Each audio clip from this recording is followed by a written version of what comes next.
Olá, turminhas do segundo ano do ensino médio, tudo bom? Aqui é o professor Wagner, de Geografia da Escola Tenir.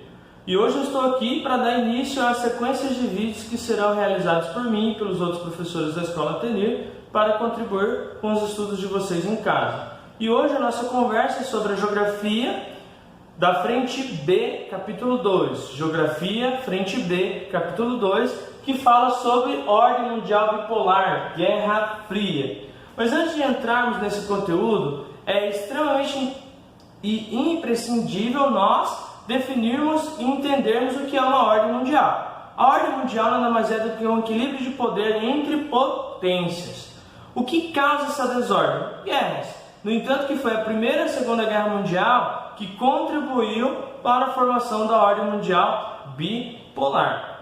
E quando a gente fala nessa formação da ordem bipolar, a gente tem que lembrar de dois eventos que contribuíram para a concretização da formação bipolar, que foi a derrota da Alemanha nazista ainda no finalzinho da Segunda Guerra Mundial e as conferências de Yalta do lado socialista e conferências de Potsdam do lado capitalista. Por que a derrota da Alemanha nazista foi importante? Porque a partir da derrota da Alemanha nazista, que era contra o socialismo e contra o capitalismo, definiu-se então as áreas de atuação socialista e capitalista, tanto na Alemanha quanto em Berlim. Beleza?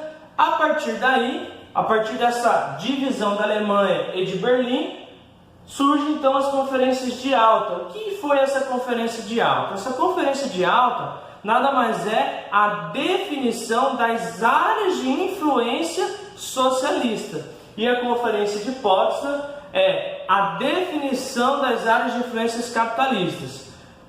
A Alemanha nazista derrotada, a Alemanha e Berlim são divididas, capitalista e socialista. A parte capitalista da Alemanha se divide em quatro partes. E Berlim, a parte capitalista de Berlim também se divide em quatro partes. A partir daí, nós temos então a definição da ordem bipolar, ou seja, um lado capitalista, outro lado socialista. E nós temos aí a cortina de ferro, que é uma metáfora que marca claramente essa potencialização bipolar entre Estados Unidos capitalista e União Soviética socialista. E a partir daí nós temos o quê? A cortina de ferro, professor, existiu? Ela não existiu, era uma metáfora, não aconteceu fisicamente, mas imaginariamente, retratados em mapas, a gente consegue definir a ordem socialista e a ordem capitalista.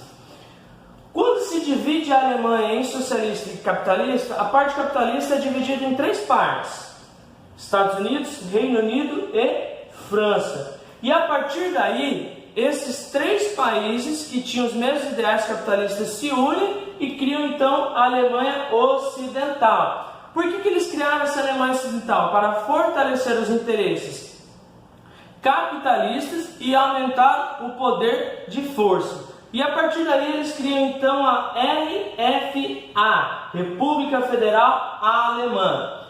Qual foi a resposta do socialismo? A partir de Stalin, o que ele faz? Bloqueio de Berlim. Berlim é dividido em duas partes, capitalista e socialista.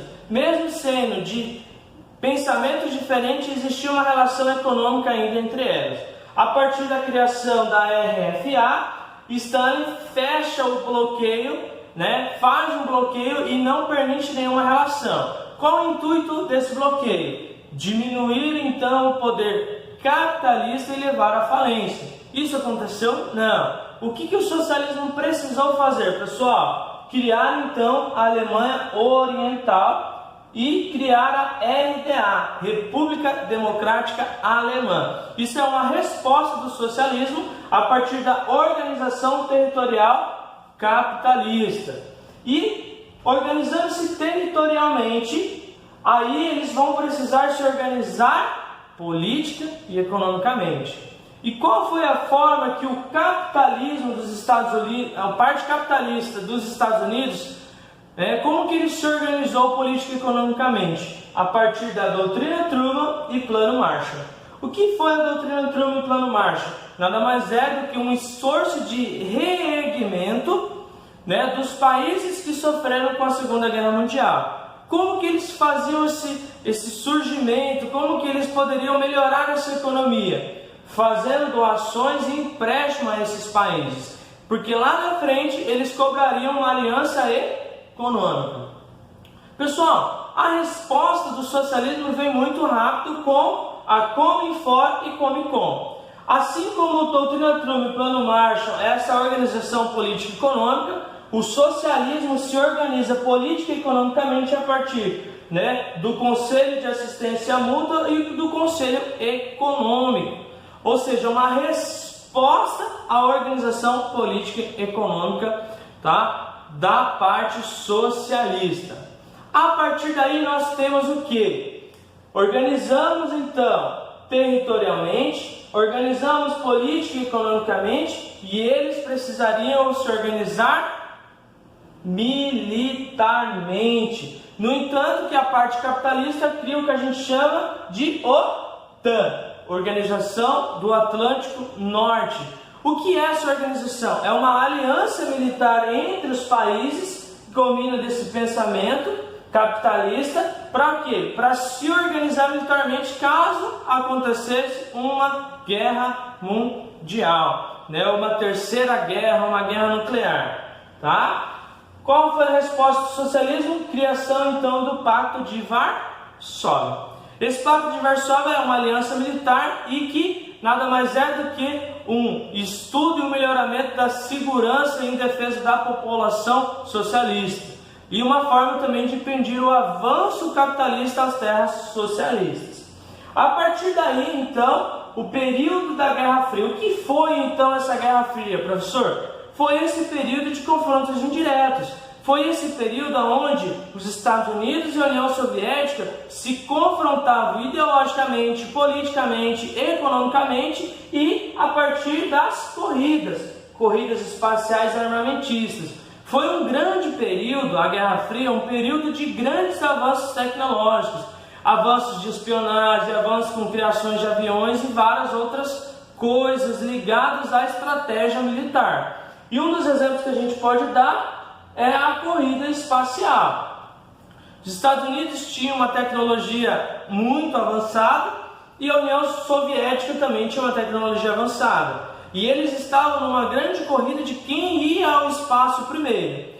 Tanto a parte soviética quanto a parte capitalista enviaram satélites para o monitoramento da Terra, mas só isso não era suficiente. Então a União Soviética manda o homem à Lua e logo após os Estados Unidos mandam o homem à Lua. Mas o que dinamiza o poder de um para o outro, já que os dois foram à Lua, professor?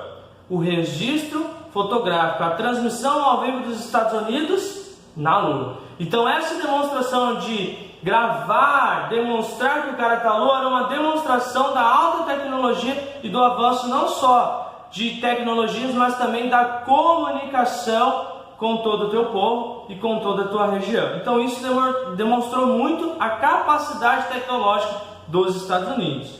E uma outra coisa que aconteceu foi a corrida armamentista. O que foi essa corrida armamentista? Foi um processo de melhoramento das armas utilizadas pelos militares soviéticos e capitalistas. Ou seja, hoje o que a gente chama de drone ou VANT, veículo aéreo não tripulado, começa a ser estudado, trabalhado e desenhado aqui nesse período da Guerra Fria, com a espionagem, a CIA, né, com os órgãos de espionagem da União Soviética. Então tudo que nós temos hoje de tecnologia, de estratégia militar, vem do período da Guerra Fria. Beleza, pessoal? Então, esse nosso resumo refere-se às páginas 93 e 104 da nossa apostila Poliedro, tá? Frente B, capítulo 2. E, como uma atividade prática para vocês, eu deixo os exercícios da página 109 e 110. Um grande abraço para vocês. Eu deixo aqui para vocês o meu contato e o meu e-mail. Um grande abraço, professor Wagner.